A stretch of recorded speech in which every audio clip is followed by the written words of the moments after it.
talk about after for our next long form show. Excellent. Talk about after for. Oop. That was me. All Hi, right. that was me. Think we have landed, so I'm gonna hit I'm record. hurting us. And a suit. Oh, Bub's bird bear is already there. Hiya. Just rolls off the tongue. Bub's Bird Bear, aka Yes. Cheryl Moniz. Yes. Hiya. Hiya. Oh, hiya. Hiya. Hiya. Hiya. All right. Jana is here. That's all we need. That's it. We're golden. We're golden. What's going on, my Thank friend? you too for the generous super chats. Oi. What's going on? Is it still snowing there? What'd you say? Is it still snowing there? No, now it's spring and I miss the snow because you know that unlike you and everyone else, I don't like the heat. Hey, Ashley. It's full on I love the spring. heat as long as it's not coming from inside of me. Steve, I owe you a thank you for sending me the latest video, and I was hoping I would see you today to say thank you for sending me the Leo King. I'm making my way through it now. Yes, he sent it to us as well. Thank you, Steve. I Did know you guys finish it? I haven't. I know Laura is definitely wanting to listen to it. I just have such a long list of things I'm supposed to be reading and listening to and doing that we'll see if I get a chance. But yeah. So I was making I my should drop everything and do it. Oh, totally. Because I mean, we're listening to so much, and I was preparing for the show today, but I had it queued up on like my old computer in the room where I bounce. And then today I was like, you know what? It's my first day that I'm not fucking crazed after racquetball, where I bit it hard and like fell on my face in the middle of the game. I'm like, I'm gonna take a bath and I'm gonna delight in the Leo King video. And I had my bath filled and I get in and I go to press play and they're like, you have too many devices open. You cannot play it. And I was like, drats! My plan is foiled. So back in the methamphetamine days, right? I would be listening like I had like my computer open, like 5 million windows and tabs, doing research, the TV on with Tennis Channel playing, right? A few books, some printed articles spread out around, like also a podcast or a YouTube video playing in the background on my computer, a different podcast or YouTube video playing on my iPad, a different podcast or video playing on my phone. And it was like, I don't like each one had their own like tunnel to my attention, right? And you tracking all of it? All of it. Amazing. Right. And now it's like I can listen to about 10 minutes of one thing and I'm like, I'm overwhelmed. I have to turn it off. Right.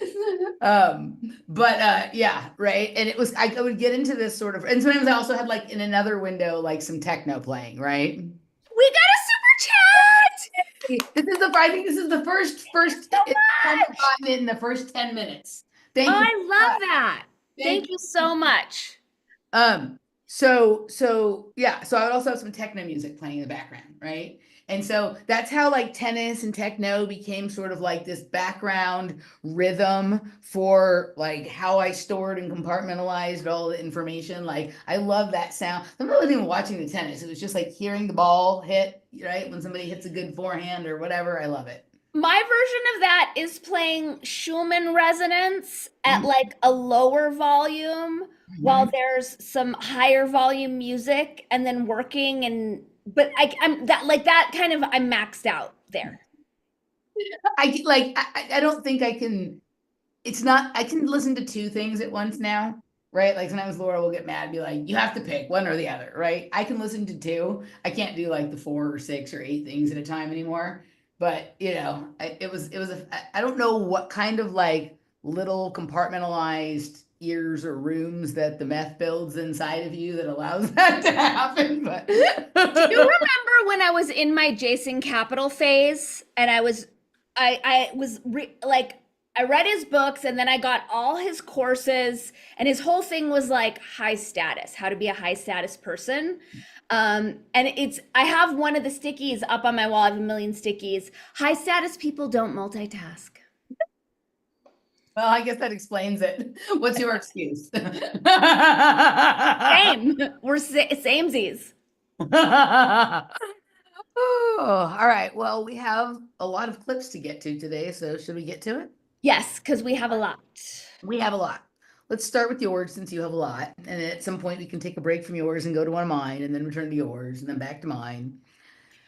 Okay, I think I'm going to start us off with the former children's health defense researcher. And some awesome person tagged me on this on Twitter as well as the Due Dissidence people. And I was like, you pointed out, like, oh, we're in good company.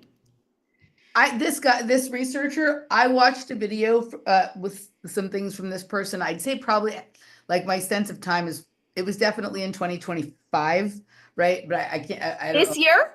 I don't know if it was 6 weeks ago or 8 weeks ago. Okay. And so I'm aware that this person is out there, and I'm aware that there's a lot of. I haven't listened to the video that you sent because I haven't had a chance yet, but I've listened to something else, and I'm aware that like this person is also making the claim that RFK is aware of a lot of things that he claims to not be aware of, right? Right. So I'm aware that that's out there, but I haven't had a chance to watch this one yet. But I'm looking forward to seeing what clips that you brought. Okay, so I was following this guy back in early COVID days, even though I don't really know how to pronounce his name properly. But let's just, oh, may I please have permission, Miss Yeah. Moy? Yes, you may. Sorry, I forgot. There we go. I have to have at least some muscle I can flex against you, and getting you to ask permission is, I think you have lots of muscle that you get to flex against me. Okay. So I should know the guy's name. Let's just pull it up on the I feel like this is okay. So I feel like Jonathan J. Cooey. Did he used to go by a different name? I kind of thought that he did because I know that I used to watch his podcast. Either that looks like there's. I feel like there's another guy who either looks exactly similar to him or is the same person. I wish I could see you. Oh, never mind. Did the share disappear? Oh, it's still there. Oh, interesting. Okay. Well, I lost it for me. Here we go. Fair use. Contacted to help with suddenly everyone's like, everybody's getting this one thing, when in reality, people are getting sick around us all the time. And we just call it, oh, you're sick. Oh, I see. Okay. Right. So how did you get contacted to help with the research for the Wuhan cover-up? I'm not sure how I should explain it other than to say that in April of 2022, I got a phone call from a guy's voice who I recognized. And he said that he had seen my podcast and that he wanted to help somehow. And that in about a month turned into being a consultant for what now turned out to be the Wuhan cover-up book. And so I worked for him for about a year and 2 months or so. And then after the book was published, CHD hired me as a staff scientist until the end of 23. And why were you fired? I was told that it was because, so just preview the fact that I did this podcast or whatever you call broadcasting nowadays. I've been doing it consistently since I lost my job at the University of Pittsburgh, and it's evolved into something where I do a little journal club and whatever. And so that's what Robert F. Kennedy Jr., that's supposedly how he found me. Mm-hmm. So I had continued to do that while I was working on the book, and I continued to do it while I was working at CHD. But Children's Health Defense ended up having a couple problems with some of the things that I said on my stream. And I was reprimanded a couple times, but I just kept going. Because I was defending CHD, I thought, and arguing for what I thought needed to be argued for. And when I said some critical words of a gentleman by the name of Robert Malone, then Mary Holland and Brian Hooker let me go. Because you criticized Dr. Robert Malone? Correct. What did you say about him? Well, actually, he had tweeted on that day or the day before that Robert F. Kennedy Jr. was not a very good candidate for president because he wasn't a good manager. And he said that his exhibit A or exhibit 1 was CHD. So I went on my stream and said, that's kind of odd because I just saw Robert Malone I know Robert Malone. They publish his books. That seems weird. I think he's even friends with Meryl Nass. So I said, it's kind of strange that he would take such a dig at Robert F. Kennedy Jr. And that was the 5 minutes that they said was unacceptable. I mean, they published his books, so it's kind of, I'm not selling his books if I critique him, I guess. But he's not selling Robert F. Kennedy Jr.'s books if he's critiquing him. He's on the back of the book, so I guess he's selling Robert's book. Yeah. I don't know. Okay. So they got rid of you because of your criticism of Dr. Robert Malone. It wasn't. Okay, that's clip 1. I feel like this isn't the first time. In fact, I know it's not the first time like somebody has lost something for critiquing Robert Malone, right? Like what is so special about Robert Malone? Like it's like I've not heard anyone say they like him, right? Like I hear people say they agree with him, they disagree with him, they don't like it, but they agree with him, or they dislike this, but they happen to not agree with it, right? Like, but like, what is so special about this person who is like fairly, like vanilla in terms of like, he widens the margins like less than a millimeter, right? It's easy to turn up dirt on him. Like, was he like, a hatchet man who just made his way through every community like during a short period of time? Think about, he's rarely appeared on the same podcast twice. So does he just like go in there, do the deed, and move on to the next group of people to piss off and compromise, or what is the deal with him? I think it's like, give me a C. Give me an I. Give me an A. Yeah. Who knows? But he does seem to be their sacred cow. Like, was it him that we brought up when Mickey's equipment suddenly went on the fridge? No, that was what Steve Kirsch. Steve Kirsch. Right. But those two were working together. Of course. Well, it's Kirsch who's funding Malone's newer, safer, better vaccine. Right. Sorry, Lollipop, which I'm sure RFK will be promoting any second now. Allegedly, who knows? Okay. A couple more from. I felt like this was a meaty interview, and thank you to the kind person who sent it to us. Okay, next one, and the next ones are all going to be shorter, so we could just power through because I know we have a lot today. All right, fair use. Any aerosol, a perfect signal in any inhalant, and so the idea is that this. If I keep talking, the idea is that in every pharmaceutical company in the world, they have been making DNA, converting it to protein, and calling it a biologic. It's the exact same process that they would make the RNA for the shot. They would make a DNA, they would grow it in a bacterial culture, they would lyse the bacteria and clean that all out and give you the RNA that they make from that DNA. That's how they did it. And that's not a new process. That's actually a very old process. And applying mRNA to a person is not new. It's something that we've been doing to animals like my mice for 20 years already, and they didn't change hardly a thing. And they told us it was an investigational vaccine. And the bait and switch is what that is. They got us to argue for 3 years about the details of virology. And is it true or not? Or are these no virus people right? And all along, they were just planning to sneak in this thing where, oh yeah, by the way, we're going to start transfecting you, and you're gonna accept it as a vaccine, like an even better vaccine than the old vaccines. And that whole script was waiting. That's something that you can only see in 5 years looking backwards. That whole script was waiting. That's why everything lines up like this. From the moment that they were arguing about it until right now, when people on the left are also going, oh, wait a minute, maybe a lab leak's not so crazy after all. That's the magic of a national security operation. It's not out of control. It is completely under control, and a limited spectrum of debate is how we're controlled. Has there been an RNA pandemic hang on. prior to this? Okay. Had you heard that about mRNA not being new? Yes. Oh, okay. I think that's part of the whole point. Like that was, other issues with him aside, that was always part of David's point, is that the platform has been available, but not widely accepted. And so you needed to move it into a domain of necessary acceptance in order to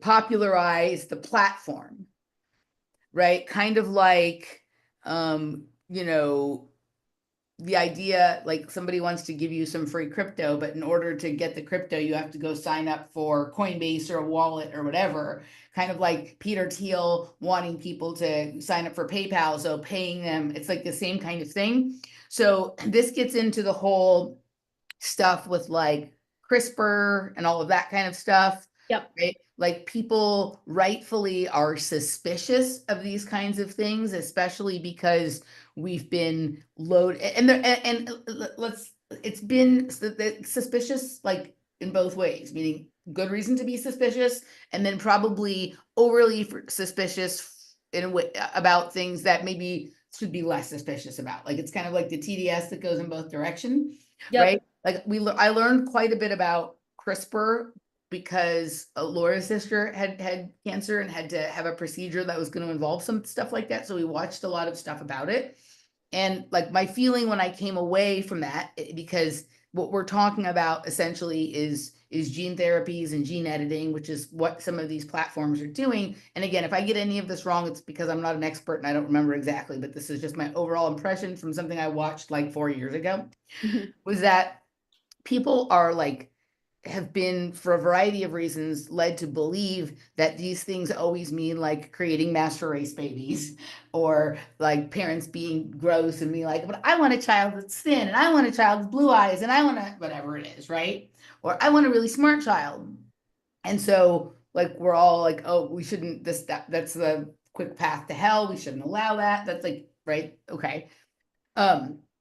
But then there's literally also for some people in some cases, now let's like, of course, the better thing to do is to research and understand why people are developing so many cancers. But once somebody has cancer and everything else seems to be failing, right? Some of these techniques or therapies should be available for them to use if they want to, because if a person is dying, it should be their choice to try something or not try something, right? Right. And so there's like these different paths with this, but there's not a lot of people who want to put a lot of funding into something if it's only going to be like very selectively used for a few things.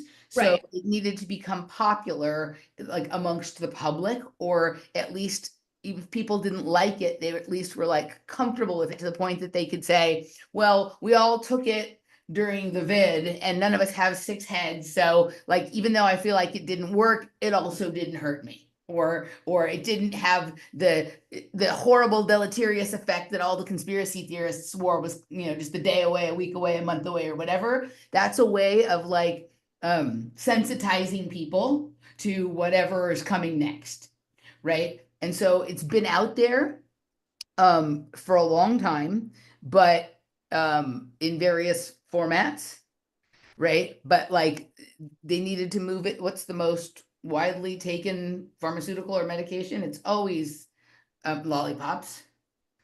So if you can get people to be like, yay, lollipops, that have this in there, then like, oh, well, why don't you want this other thing then? It's the same as the thing that was in the lollipop that you took, right? Right. So I could have gotten some or all of that wrong, but I think that's what I understand. Okay, cool. And I liked him tying it in with the whole like narrative control, the like distraction of the lab leak fucking nonsense. All right, 2 more super quick ones. And still fair using. Here we go.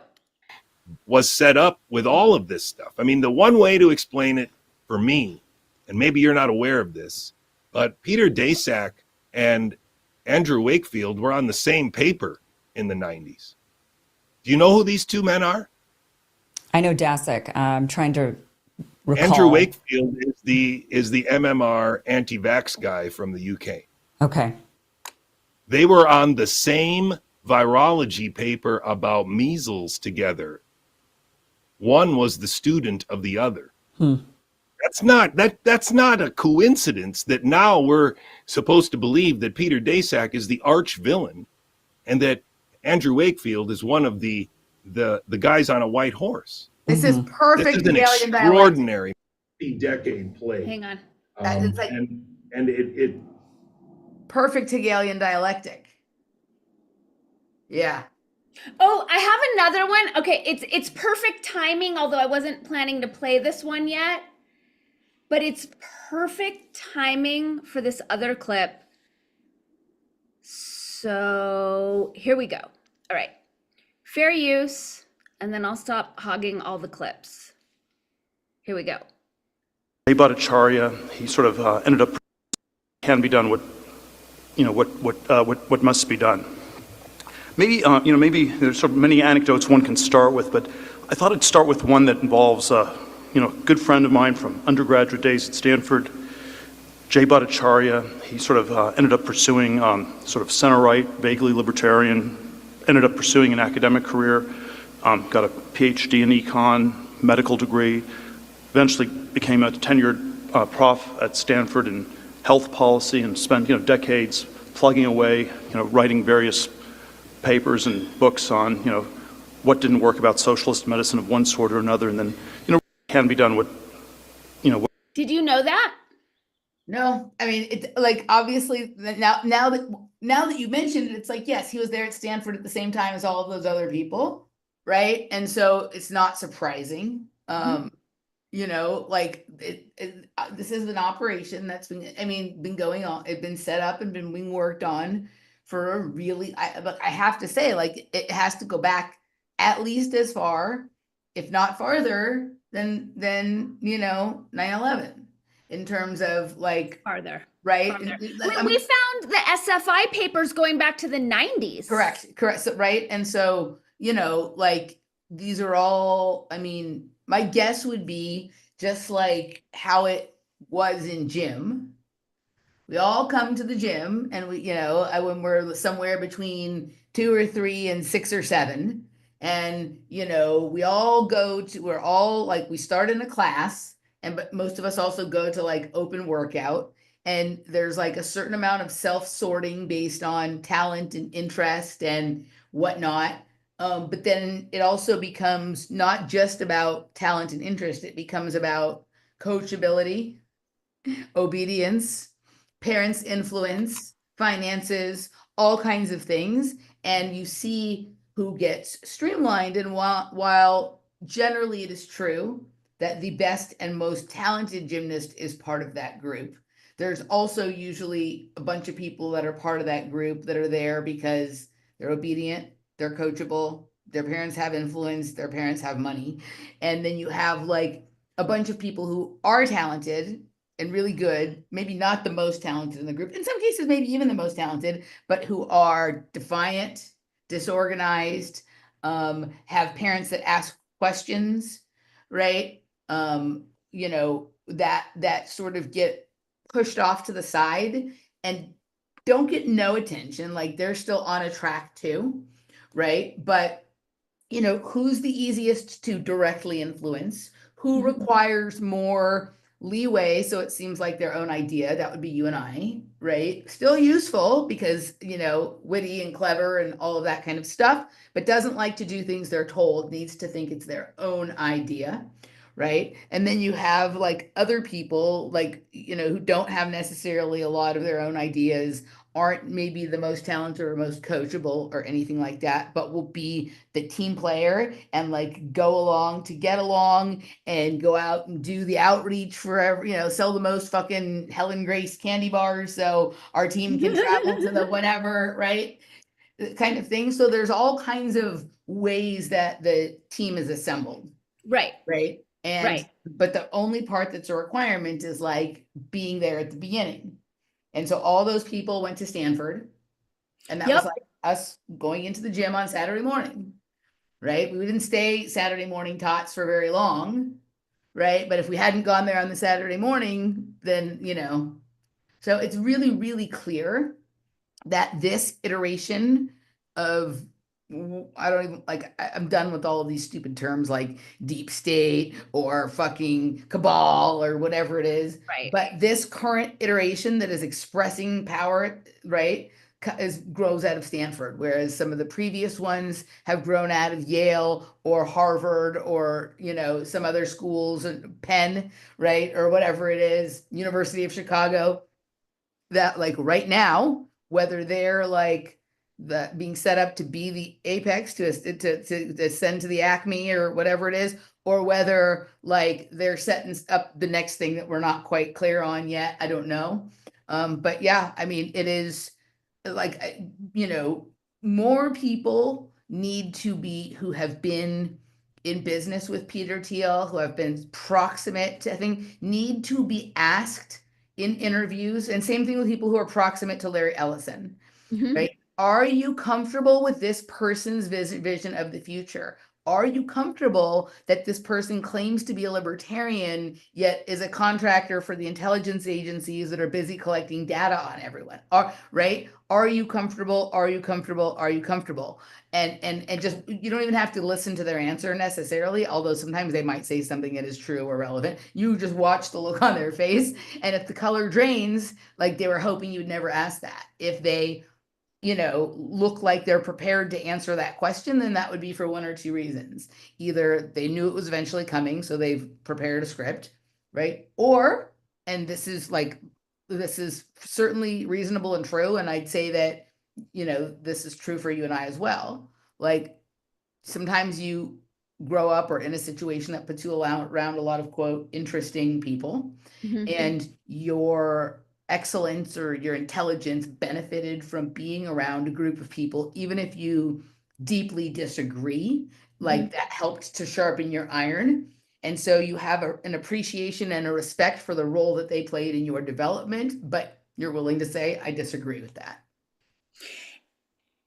Yes, to all of that. And like just taking it down to like the more kindergarten level, it seems like there's no one in Trump's cabinet who isn't next to Peter Thiel, who isn't Thiel approved, a Thiel buddy, something like that.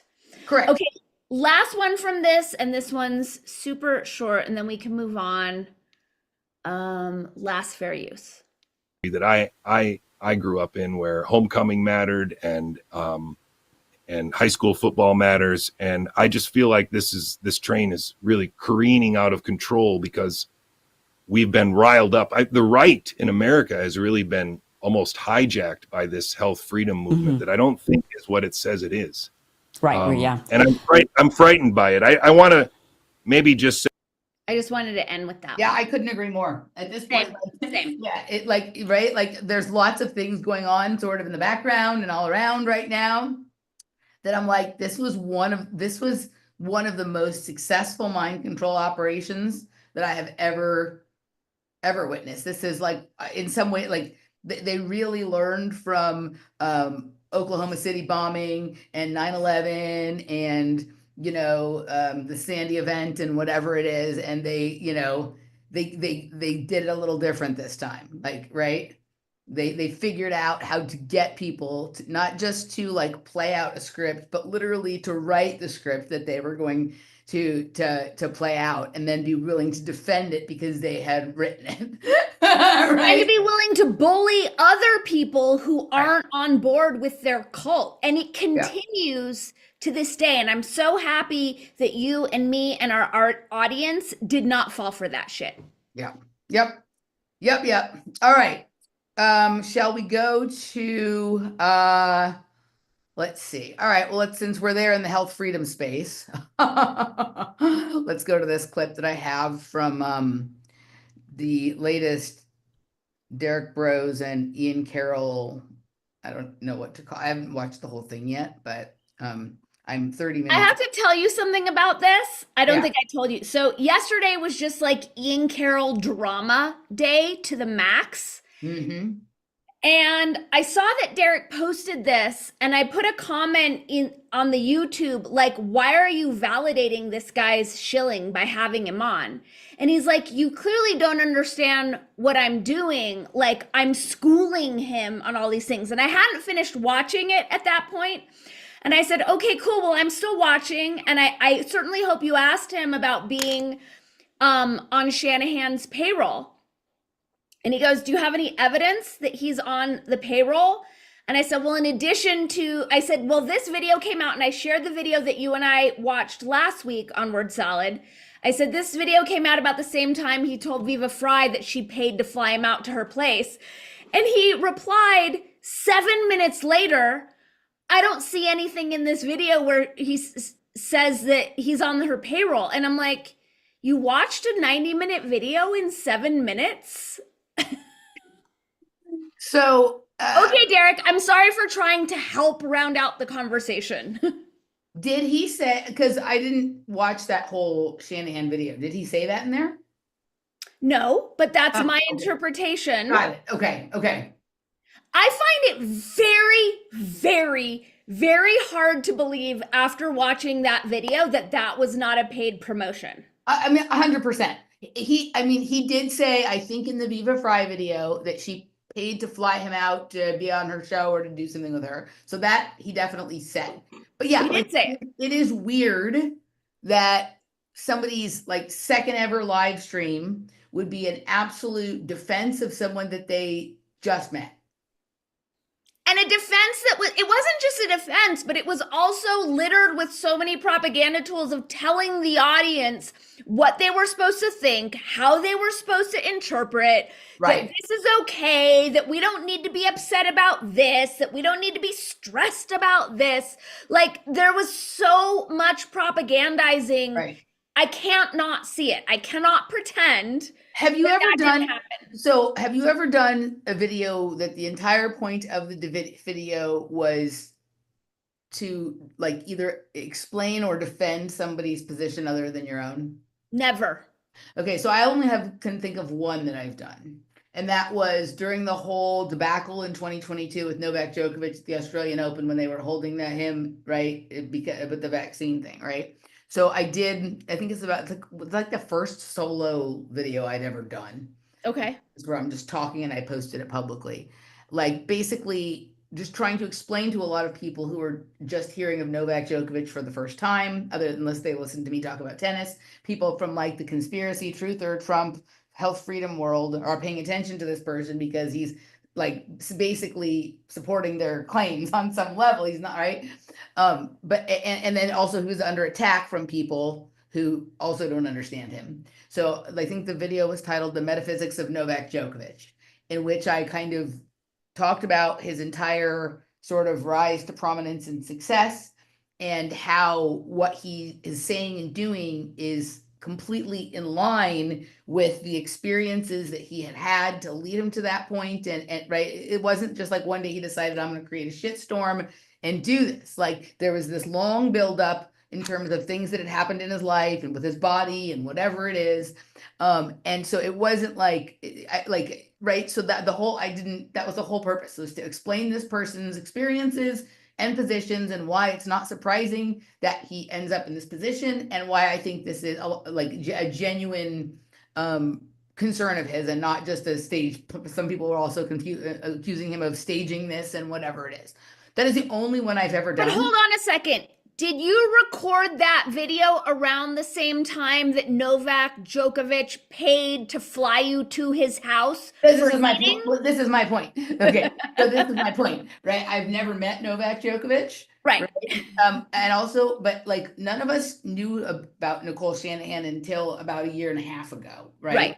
Okay, I have been watching Novak Djokovic since he was a teenager. Yep. So even though I don't know him personally, like I have a sense of how he is, right? So I got paid no dollars other than maybe whatever the ads were on YouTube. It was a free video. I don't know if he ever saw it. If he did see it, he didn't tag me or message me or say you nailed it or totally got it wrong or thank you or anything like that. But that's the only time I've ever done that, right? In all those years. And so the timing on his was exquisite because he had just met her and so had we. We had all just met her. But and again, we talked about this last week, so I don't want to go over too much of the same territory, but he completely broke his normal kind of balanced coverage of like, well, there's this con, but there's this pro, but you can Right. see this. I mean, that is I think that's a notable style of his, Right. but that wasn't applied to Nicole. Nicole was 100% tongue shoved so far up her colon, it came out her nose, ass kissing positivity. Well, then the other thing is the documents he was working from look only like documents I've ever received in corporate meetings or in an academic setting. They don't look like the kind of like either notes you and I work from, or like, you know how like when Michael does a presentation, he'll like clip the part out and make like a little thing, but it's clear that he's like found some text from something and he's just copied and pasted. Or was given text. This is what I'm saying. Like this would look like flowcharts that were created in order to counter people who attack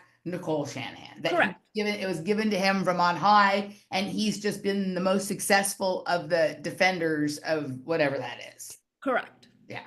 Okay. All right. So here's, I forgot what, okay, here is my, here's the clip that I'm sharing. Okay, here we go. One other one I want There to you point to real quick before we get to Israel is this one. And this, I don't really have much to say other than I saw the headline go by. I haven't seen anybody else discuss it. I don't know the full details, but this was reported by Stat News, which is like a medical website, as well as others on February 28th. And it said RFK Jr. moves to eliminate public comment on HHS decisions. In a note to the Federal Register, the health agency says public participation is not needed in many of their decisions. And the article is. Okay, I don't think we even need to go any further than that. Like, I'm pretty sure. And But again, wait, does Ian defend that? we can, let's listen. Let's listen, right? Let's go. I didn't even listen that far. I just got that. Or he might be bromancing hardcore with Derek. Let's hear, and then we'll go back to talking about why that's significant. It's behind a paywall, but we can drop it into archive if anybody. I'll share this for anybody who wants to check it out. But this was posted on the Federal Register, which is basically the federal government's website for contracts and different kind of public changes that none of us pay attention to or ever see. Yeah, but good catch. On March 3rd, the HHS published this call for change, which according to Alex Howard of the Digital Democracy Project, an open government advocate, said this is a direct attack on the idea that HHS should have to tell the public everything that it's doing.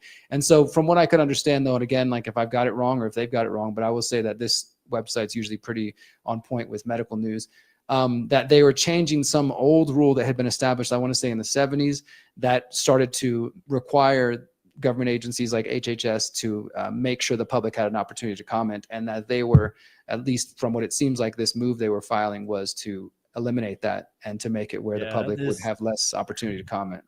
That is complicated, where it's like without context, it'd be so easy for me to misjudge what this means. But it on its face value. That is a cope right there. Ooh, don't piss off your handlers, Ian. It appears to be a stark departure from the policies for the people sort of an ethos that Maha came in with, where they're literally petitioning the people for ideas for what should they do. I could see this being something where this is eliminating the opportunity for Big Pharma to sort of filibuster and to sort of like, impair their ability to act. But I don't have the context to know if that's what's going on at all. That would require that's slick. Like I said, I'm not an expert on it yet either, but I did share it on some of the channels here for those who want to check it out, or just look up the headline. Again, it's RFK Jr. moves to eliminate public comment on HHS decisions. But I want to jump now to Okay.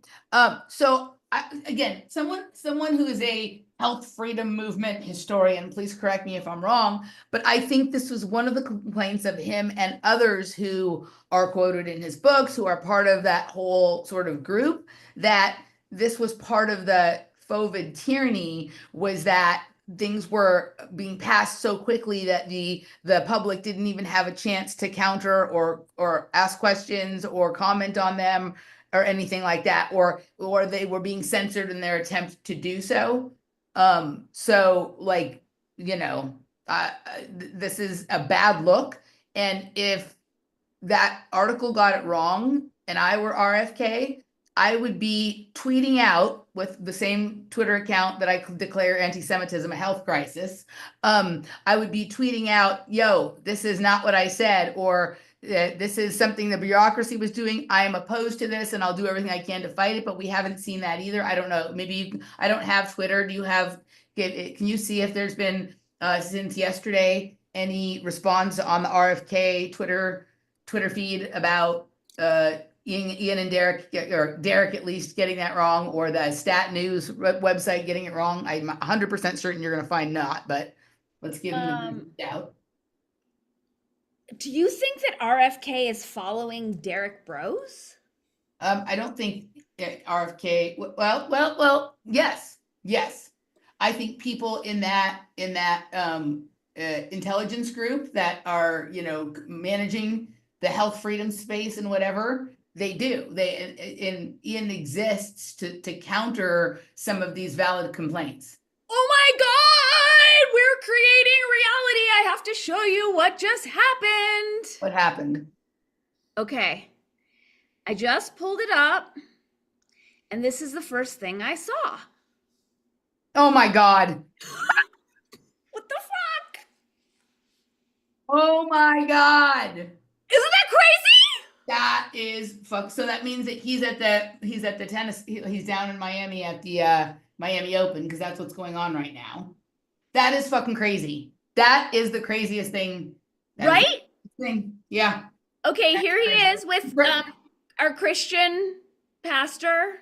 Right. Just so everybody, if you couldn't see the picture very big, the top picture was of Robert Kennedy Jr. on a tennis court with Novak Djokovic. Ah!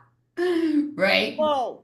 Okay, so while we're here, do you mind if I just jump to Catherine Austin Fitts on RFK, and then we could go back to Derek and Ian? Yeah. But just because it's relevant. Let's do it. Okay, here we go. Fair use.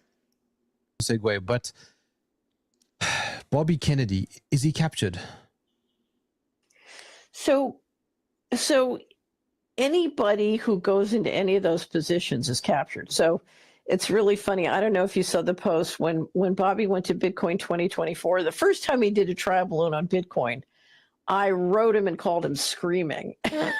And I spent the next 4 weeks basically doing briefing papers for him and recommending different people that he should get on his economic council. And I was so mad at him. I said, you look like a joke on every trading floor on the planet. What are you doing? And I couldn't figure out where this crazy thing came from. Anyway, so then he goes to Bitcoin 2024, and I was so furious. It was the single most corrupt policy I have ever seen in my life, other than, the Gaza genocide, which he was also supporting. And so I published a thing called, Questions for RFK, but, and they were very professionally done, but it was basically reaming him. And that's when he stopped calling me. So I haven't heard hide nor hair from Bobby since. But, what he did on Gaza and what he did at Bitcoin 2024 were deeply compromised actions. So, I don't know why. I don't know, what he's up to, but they're deeply compromised actions. Now, I've been a big supporter. I've always wanted to see him go in as HHS secretary, because I've seen what he's accomplished over the last 10 years on the health issues. And I've seen how hard he worked, and I've seen how sincere he is. And I absolutely believe that he really wants to solve the chronic health epidemic. I believe he's totally sincere, and I think his strategy will work if he can get into the bowels of the organizations, get the data, get it published. And I really sincerely believe he's going to try. At the same time, if you look at what's happened to him over the last week, he's getting squeezed, and somebody's got a gun to his head badly. So now, if you've gone this far, if you're him, you stay in there and do everything you can to get the data out. And that's what they're trying to stop. Do I believe he's going to try and get the data out? Yeah, I do. Do I think he's deeply compromised and somebody's got a gun to his head? Yeah, I do. But here's the thing. That's the basic gist. Yep. I didn't realize she'd had back and forthing with him, right? So that's kind of interesting to know, but yeah. Do you have more from Derek? Nope, that was it. I know you have a clip from that as well. Okay, would you mind, since you have it pulled up, just going to 5610? 5610. All right. Let's see. 5610. Nope, that's 5625. All right, here we go. There he is. Absolutely right in that sort of like that tension push pull that they naturally orchestrate. I do think that there's an element that people, especially in sort of the more like I would just say like your crowd in this like sort of more central libertarian like exit and build crowd, a lot of really hardcore journalists, like I'm complimenting the crowd. There is but this is a criticism, is that not you, because you're actually highly informed about this stuff, but a lot of people get this in this wormhole. The fawning and ass kissing is so over the top. I'm gonna reserve a comment that I could make right now. Right? But that I've fallen for fawning and ass kissing? No, not about you, about them. Oh, okay. Just use your imagination. Look at the two of them and use your Right. Okay, please continue. The deep state and the intelligence agencies are so damn good at their jobs. They control everything. And to me, that doesn't square with my read of history. In like when you read the history, yeah, exactly. When you read the history of the CIA, it's like they fucking sucked at their jobs for a huge amount of their time on this planet. And they've had some really, really fucking good operators at certain times. Like H.W. Bush was one of their best, I would argue. Helms was really good at his job, and those guys got away pretty much scot clean with all the horrible things that they did during their time. But it would be a departure from the norm for the intelligence agencies and for like this greater deep state to be so good at what they're doing to orchestrate the Trump presidency, like from them, like literally someone shooting him in the ear to all of the sort of like ways that they would have built up this social movement for him to just like be knocking it down. Like that would be a masterclass in global control. And I'm not saying that's not possible. I'm just saying that that would be scary impressive how good they would be at it right now. And it brings up this important point that these technocrats and the current global elite are highly competent people. And so that is the reasoning why I do give your perspective there a certain amount of credence and I do consider it carefully every day, because like Peter Thiel is fucking good at his job and he is really subversive and intelligent and highly effective at what he's done so far. And by all impressions, what he intends to continue to do well into the future. And so I am concerned about that. I don't necessarily, I do not believe that that is what's going on. Like I'm maybe at like 20% chance that that's what's going on, 10 to 20% chance, but I worry about it for sure. Yeah. So I'll just say that we'll get back to going over some of the Trump's first 60 days here. Thanks to everybody who is tuned in. I also agree with you. I'm not one of the people that believe everything is fake, like literally every single aspect. Now, I do think we know false flags exist. We know, false media, et cetera. Like there's reasons people go down that rabbit hole. I think some people take it too far, like pretty much, any topic, there's always going to be the extremists in that area of research. But I also do think that, a deep state, a shadow government capable of pulling off 9/11 could fake almost anything and could very well pull said, off sir. like some, and because I don't trust the very well said attempts. I can't say I can tell you frame by frame what happened exactly. There's some weird things like, why did the Secret Service agent start shooing people away right before the bullet, came from behind Trump? I don't know if you've seen that angle. There's like one of the Secret Service I have guys. no idea what happened that day. There's some weird stuff going on. I don't trust it, right? And then and I know you were just on Rogan, but a lot of us out here have suspicions about him as well, and his relation to Jones, other things. But even beyond that, when Trump went on Rogan, he's like, "Oh yeah, I got a little scar here." Like, I don't know. I wasn't very convinced. I didn't see any fucking scar, to be honest. Yeah.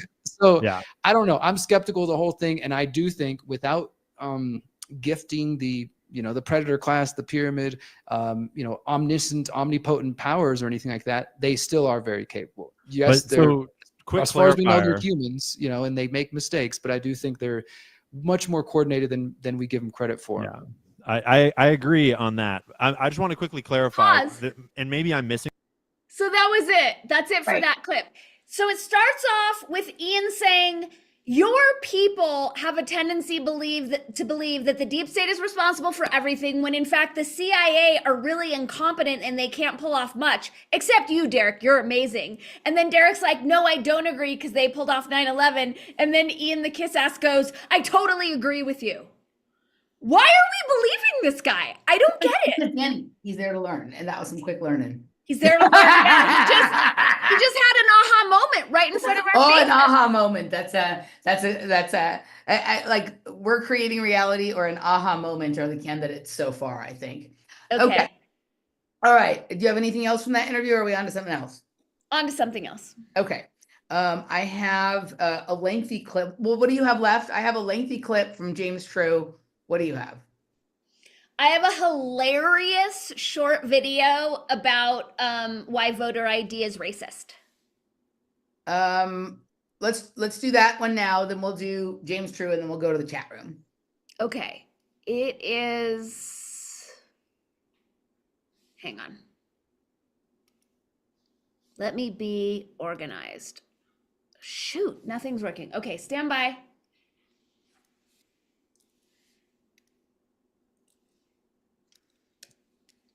Matt Moon Crazy gave us a super chat. Justin, a super chat. Thank you, everybody. Thank you, guys. Wonderful. Appreciated. It helps us decide. It helps us in not ditching this whole thing. The more you guys support us, the easier it is for us to continue to show up on Wednesdays. That's what I'm saying. Okay, here we go. Fair use. This is totally absurd. An opinion on voter ID laws?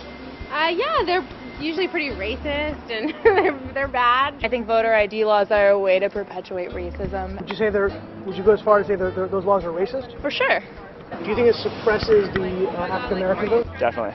Tell us how. Because they're less likely to have state IDs. Minority voters are less likely to have the kinds of IDs that have been described or required. These type of people don't live in areas with easy access to These DMVs type of or other places people? where they can get Right, identification. right. They're the most racist. This is so racist. Continue. It's hilarious, the lack of self-awareness. IDs you do over the internet. Does that also would make it difficult for black people in particular? Yeah, you have to have access to the internet. You have to be able to pay an internet service provider for certain fees. Do you think that's harder for black people to go online? Well, I feel like they don't have the knowledge of how it works. A lot of people have smartphones, but you might not have data. For most of the communities, they don't really know what is out there just because they're not aware or they're not informed. I also think there's a repression of black voting with how if you're a convicted felon, you're not allowed to vote and everything. And when you look at swing states like Florida, that's a huge population of the African Americans. Now I'm here in East Harlem to ask black people. Okay, it's more of that. I didn't watch the rest, but I just thought it was a nice little comedy. They're so racist because all black people are stupid, poor, and criminals. Right. According to the woke left anti-racism who group. call everyone who doesn't agree with them racist. Yeah. Correct. Yep. I've seen there was a lot of those videos like that about 7 years ago, and we haven't seen a good one in a while. And that one was more blatantly racist than the ones back then were.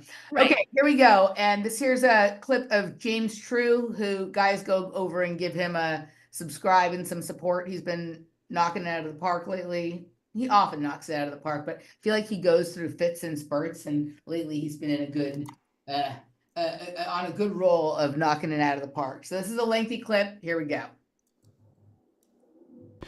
So we got a lot to talk about today. First thing, in order to talk about things, is we need to define what the word pharmakos means. Pharmakos is a Greek term. We've discussed it here before, but boy, is it relevante. Well, gosh, I'm going to cough already. I'm going to see if I can not cough this whole show, but I got to admit, it's not looking very promising. Hey, this is not supposed to be here. This is supposed to be, this does this. I forgot. I have to go here, then I have to go right here. Just give me a sec. Give me 1 sec. I think if I just hit restart capture, there we go. Thank you. I want to start with the definition of pharmakos. I posted this before the GFK files, but I was kind of surprised at how well it fit together. Pharmakos, K-O-S. In Greek religion, a human scapegoat used in certain state rituals. In Athens, for example, a man and a woman who were considered ugly were selected as scapegoats each year. Their banishment invoked healing. When I first read this, I was like, most people my age are slowing down. Ooh. But he is more active than ever. Damn, that's weird. That's what I was like. I thought that scapegoat was a Roman invention. Boy, was I wrong. I love it when I'm wrong, because then I can become less not right. And this is great. Realizing that the early form of pharmakos, of pharmacy, of pharmacian, of what we use pharmaceuticals, is the idea of a scapegoat should not be lost on you, my friends. I would say we are still practicing this today. Yes, today. That what we do is we find something ugly, I'm about to cough, inside our body, and we blame all our problems for that ugliness, and then we remove that ugliness in that order. First, you have to find it. Then you have to blame it for your problems, and then you take it out of your body. I'm trying not to cough, sorry. And you win. You win. This is how we heal. A town heals itself through the use of pharmakos, through scapegoats. These are just a few examples of them. Just a few. A few more. If you're listening on the podcast, some people are going to tell you I'm showing you pictures of a guy with a big nose. Personally, I see Abraxas in the picture on the right. This is a young chipper Abraxas coming out of the mythological hole, the grassy hole. And these creatures were actually fetish medicine. You would embrace the pharmakos. Maybe you'd make one yourself out of some clay. Maybe you'd buy one if you had a little bit more money, and you'd assign, you'd totemize, right? All of your hopes and dreams, but the opposite, all of your lack of hopes and dreams into this tool. And this tool was used to find healing. This is truly a powerful, powerful thing, part of our power placebo. I'm not ashamed of this. I'm glad that we have this. Oh my God, I'm trying not to cough. It is really hard, guys. Yeah, big pharmakos. That's hilarious. I'm not going to cough. I'm not going to do it. Let's see how long I can make it. How long have I made it? 9 minutes and 49 seconds. I don't know if I'm going to do it. Here's some more examples. Some of you are like, that looks like a Jew nose. Looking at you, Adrian. Looking at you. And yeah, you could say that. In fact, this actually is why I'm bringing this up today. I'm bringing this up today because the JFK files came out, and I miss the good old days. I miss the good old days when we could actually, when some of us, I know Anon's typing right now. When were those days? Yeah. But some of us had these days when we could blame our own government for things. Some of us had the privilege of having enough sovereignty to where we could actually say, hey, you know who did 9/11? We did. You know who did JFK? We did. And we attribute these to families. We're proud of these guys. You know why I'm proud of these guys? Is because we were at least owning our own shit. We were blaming the problems on ourselves, which is the opposite of Pharmakos. Do you see how this is related? Maybe you don't, so I'll tell you this. Pharmakos is still being used today. And I would say the most powerful example of this, not this, but of this, is Jeffrey Epstein. This guy right here is Jeffrey Epstein. But James, no, let's read it again. Pharmakos, a human scapegoat used in certain state rituals. In Athens, for example, a man and a woman who were considered ugly were selected as scapegoats each year. Their banishment from the community invoked healing. Everyone felt better. This is what we do to witches. We have a witch finder general who comes into the town and picks the ugliest person he can. Why? Because, quite frankly, all of us are generating an aesthetic fractal. And we've socialized ourselves into a conglomerate of what we call the aesthetic good. And that which does not meet the aesthetic good, we slowly take one out. Night after night, month after month. Depending on our problems, we will choose one of us, the ugliest of us, and we will blame it for all our problems. And if you do not hear Jeffrey Epstein in that, I don't think you're paying attention. Can you guys see how powerfully Pharmakos Jeffrey Epstein is? Let's read it again. Pharmakos in Greek religion, a human scapegoat used in certain state rituals. Boom. A human scapegoat used in certain state rituals. Epstein is a pedophile. He's a sexual deviant. He has an apple-bottom penis, which I guess is now a bad thing, but got some bad news for people. Well, I'm not gonna tell you. I don't want you to pick me next. So we'll just skip right over that. But the idea is that not only is he a deviant, not only is he a pedophile, but he's a billionaire too. Not only is he a billionaire, a pedophile, and a deviant, but he hangs out with rich people. Not only that, he's got an underground submarine. He's got Ghislaine Maxwell. He has all these photos, and none of us are ever going to see the Epstein files or anyone prosecuted, not because our government's evil, although it is, but because this is Pharmakos for us. This isn't supposed to be real. It would be as if once we threw the Pharmakos out of the village, we were to say, hey, before you go, let's make sure that you're actually the problem. And that would destroy the entire ritual, so we can't have that. This is why Epstein didn't have a trial. Did you hear me? This is why Epstein did not have a trial. Here's what I think happened. I've told you a lot about Bannon and all of his plans throughout his life. Quite frankly, dude knows how to shape culture because he knows how stupid Americans are. They are so stupid, they will believe anything that just feels better. Some of you are like, James, why are you being so harsh? I don't know why it's harsh to call Americans stupid. I really don't. We are raised as red heifers. We are raised to be ignorant. There's a sort of softness. We are the veal. Our minds are veal. And we're raised on this island to sacrifice our hearts in the name of government. This goes back to Mixcoatl. So stop trying to say, oh, this only occurred after the Industrial Revolution. No, we've been doing this since day one.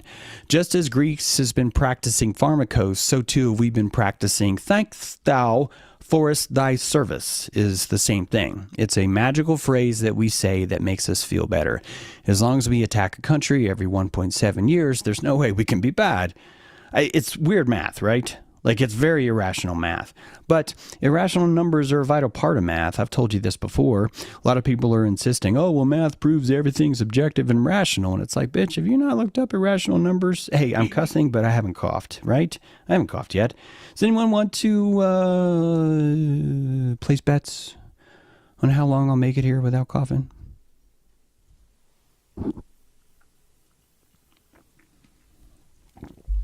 So, this hydrogen water bottle is going almost viral. there. A little bit more that's important to hear, and then we will. Before it's taken down. You thought I was going to do something dramatic there. I wasn't. I was just drinking coffee. So the Pharmakos is a powerful medicine, and we're using it right now. Not only are we using it with Epstein, we're using it right now with JFK. We're using it right now with JFK because the JFK files have been released. And now a bunch of the newest crop of conspiracy theorists, truly the most ignorant among us, and I have to give them props because they're waking up, but also I have to say I'm kind of mad. Been mad all day at Twitter. Been mad at all the sex robots going around saying, oh, Israel did it. Israel did it. And I'm like, bitch, the largest employer in America is the fucking Defense Department. I just cussed again. It's the largest employer in America is the Defense Department. And we are telling ourselves that there's no way that they would do that. It had to be Israel. And it feels good to blame Israel for JFK. It feels sexy to blame Israel for JFK because it means we did nothing wrong. It means, oh, hey, no, there's just a deep state. Everyone in the military is good. Everyone is rational. Everyone has the goodness of morality in their heart. It's just we were just fooled. Fool me once, shame on you. Fool me twice, shame on you. Fool me 3 times, shame on you. Fool me 4 times, shame on you. But fool me 5 times, shame on you. Fool me 6 times, shame on you. Fool me 7 times, shame on you. Fool me 8 times? What do you think? You think that's enough? No, shame on you. Fool me 9 times, shame on you. Fool me 10 times, shame on you. This is the American way. Right? I thought that was great, right? Like, it's like the amount of, lots of interesting things there, and I recommend everybody go watch the entire video, right? But like at the end of the day, when it boils down to it, whatever Israel is doing or not doing, we're providing them the weapons. We're allowing whatever is happening to operate here. And I really like his point about thank you for your service, because like that's one of the things that I've always really, really struggled with, right? Like, I don't know that veterans need to be thanked for their service. They need to be rehabilitated from thinking that that was ever a good idea. I always thank them for their service. Right? Like, I think it's because the veterans that I know go into it pure of heart, whether they're misguided or not. I think it is generous. Right. I'm not disagreeing with that part of it, right? But we have been so propagandized that that's what they would think. And so they have been taken advantage of and they have been used and whatever it is, right? But thanking them for that is probably not actually helpful, right? The more loving thing to do is allow them to see the truth, which some of them, like, it's weird, right? Some of them know it. Unfortunately, some of them come back and they commit suicide or they become horribly addicted to drugs and they can never get their life together because that thing is weighing there. But others still feel like veteran-owned business, like that this is like some sort of way of like declaring I'm an honorable and trustworthy. And I think James is a vet. I think he is a vet. Yeah, I think he's right. I think James is a vet, right? Yeah, all the ex-military people I know, like James, although I don't know him, are the biggest conspiracy theorists because of everything that they've learned. 100%, right? It usually takes them to a certain point in their life to get there. Yep. Right. And so I'm not saying this as like a criticism or like a callousness or whatever it is. But the truth of the matter is, if no one was willing to go and do that, and if no one was willing to vote for a person who did some things that they liked, but were still funding the DOD and still accepting donations from Raytheon and whatever it is, it wouldn't really matter what Israel was or wasn't doing. No, for sure. But it's also like, and we've talked about this a bajillion times in a million different ways, of like, people are at the level of consciousness where they're at, honestly. So to like I said, my friends who are vets are all conspiracy theorists, but of course, because that's who I attract. But the ones who are so caught up in, you know, say their blue level of spiral dynamics consciousness, it's a big giant ass to burst so many bubbles. Like, I agree if we're going big picture. Well, think about how attracted the truther community is to these like ex-military people like Sean Ryan and Bustamante and whatever it is, who build industries pretending to be different than the deep state or whatever, but essentially are just perpetuating those fairy tales. Yes, agreed. Yeah. Agreed. But You again, have to go ahead. Well, we're the scorched earth crew. Yes, we're the scorched earth crew. Right. All right, now it's time to go. Hold up. Yeah. We've had multiple consistent requests to play the rest of the racist video so that our audience can see the Black people's response. Awesome. Thank you, Laner, for the translation and the $10. Much appreciated. Mucho appreciated. All right, play the rest. Okay, so last. Then we'll go to the sandbox. Yes, exactly. Last part of the last clip. Here we go, fair use. Their thoughts on what you just heard. Do you have ID normally? You carry ID around? Yes, I have state ID. Do you carry ID? Yes, I do. Do you know any Black person who doesn't carry ID? No. Everyone that I know has an ID. Why would they think we don't have ID? That's a lie. Why would they say that? Do you have ID? Yes. Because I have my ID and my friends have their ID, so like, we know what we need to carry around. Everybody that I know have ID. Like, that's one of the things you need to walk around with New York with, ID. Do you know any Black adult who does not have ID? No, I don't. Is it a weird thing to even say that? Yes, it is. What is this, some type of trick candy camera? I know, right? That's the only thing I brought with me. Those are legit IDs. I heard a lot also that Black people can't figure out how to get to the DMV. Really? What does that say to you? I know it's that, on 25th Street. Do you know where the DMV is around you? It's on 125th Street and 3rd Avenue, I believe. You know how to get there? Yeah. Would you have a problem getting there if you had to get there? No. I know these sound like silly questions. You know how to get to the DMV? Of course. You know where it is? Yes. You can get there? Uh-huh. No problem. No problem. Just checking. Okay. And I also heard a lot that Black people, especially poor Black people, have no access to the internet, can't figure out how to use the internet. That's just stupidity, honestly. Everybody has access to the internet. Even a little kid can figure out how to work the internet. I had access to the internet for years. You know how to use it properly, right? Exactly. I do it at work. So, of course, I know how to use it. My kids know how to use it. They all have iPads, iPods, whatever. Your phone has data? You can access the internet Unlimited. with unlimited data. I use my phone as a hotspot. What does that say to you for the people who have this perception of black people? They're pretty much ignorant. That's what my thought process on. I just think that's ignorant. Ignorant. Ignorant. That's the Very, word I'm hearing very a lot. ignorant. Ignorant. Very, very ignorant. Does it sound racist for somebody to say that? I think it is a little racist because, you know, you're putting people in a category and you have no idea what you're talking about. Maybe a little bit of racist in it, but like I said, I think it's more stupidity and ignorance. You're judging somebody, like, well, you're judging them because they black, saying that they don't got it. What people are they talking to? Who are these people talking to? Do you have a problem that if you go to vote and they say, can we please see your ID to make sure you are who you say you are? Are you Love cool? showing my ID. You got no problem with that? Nope. Would you have a problem if when you go to vote, if they say, can we please just see your ID to make sure you are who you say you are? Do you have an issue with that? No. Would you have a problem if there was a rule where you have to show your ID in order to vote? I don't think so. No. Would you have an issue if there was a rule saying you got to show your ID before you vote? Nah. Are you cool with that? Yeah. I also like when he said, you have data, and she's like, unlimited, right? Maybe data unlimited is a show title as well. There you go. Oh, unlimited data? Right, either one, data unlimited or unlimited data. What is so crazy about this version of mind control? It's like Obama was the president. Clarence Thomas is a judge. Oprah exists. Like, Right. what realm are they living in? I don't get it. Yeah.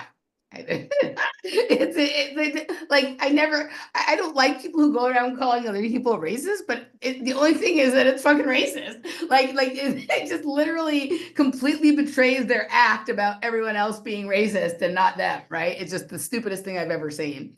Okay. Kids, get your med balls out. We're coming to Sandbox. All right. Let's see what's going on here. Oh, okay. It looks like my... Oh, I just lost it too. Okay, hold on. The internet isn't letting me on our show. Right? Like it won't even let me scroll down on the oh, this is bad. Okay, so I'm gonna go up to the top and look and see if there was any questions from up there.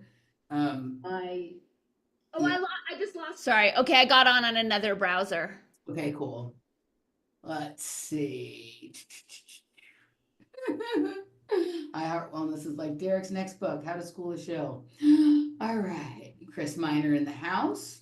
Hello, hello. Let's see.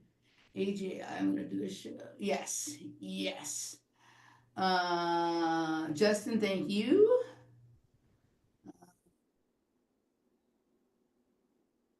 Shirley Lachavo is saying RFK Jr. was seen at the convenience store nearby just a couple of days ago. I think it was on Sunday. Someone posted a selfie with him on Facebook. Jerusha McBear gave us $19.99.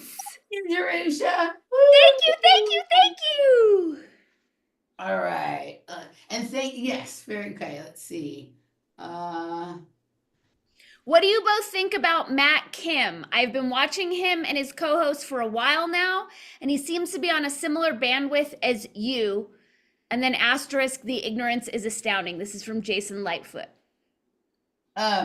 Okay, so I listen to the Matt Kim podcast sometimes, and I think they're really good on some things, and then on other things, it's really clear that they're new to the sort of conspiratorial realm, right? They're very good at analyzing things related to the economy and maybe even certain aspects of geopolitical kind of stuff.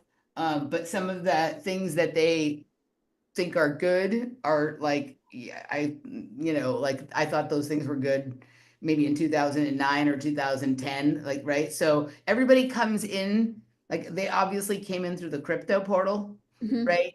And just when somebody comes in through the health portal, as opposed to having come in through the conspiracy portal or the mind control portal or whatever it is, you get to certain things at different times.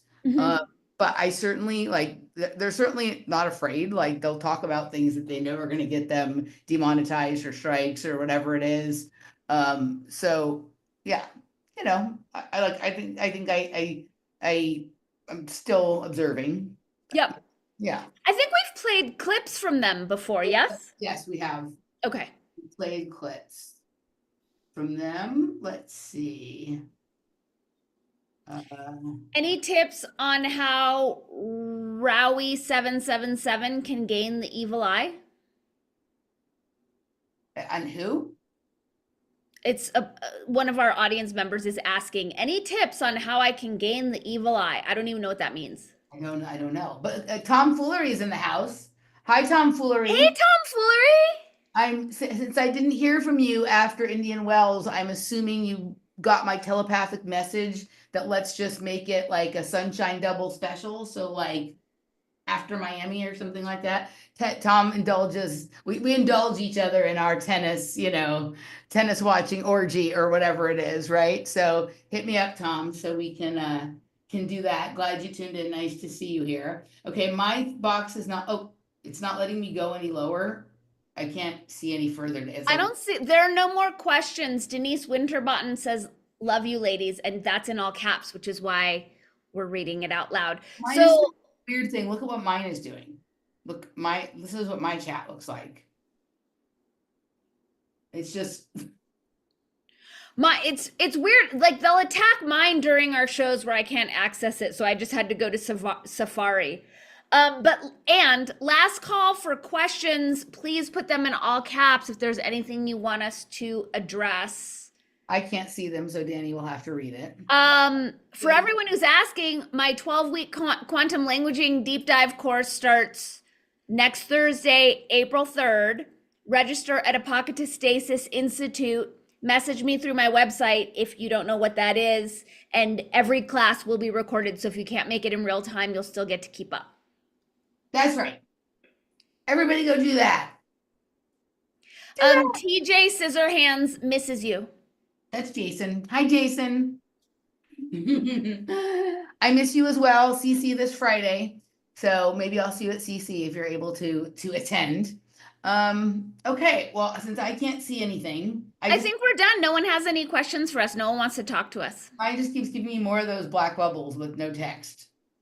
Thank you, Chris. Chris said we did an awesome job as always. All right, guys, we will be back next week.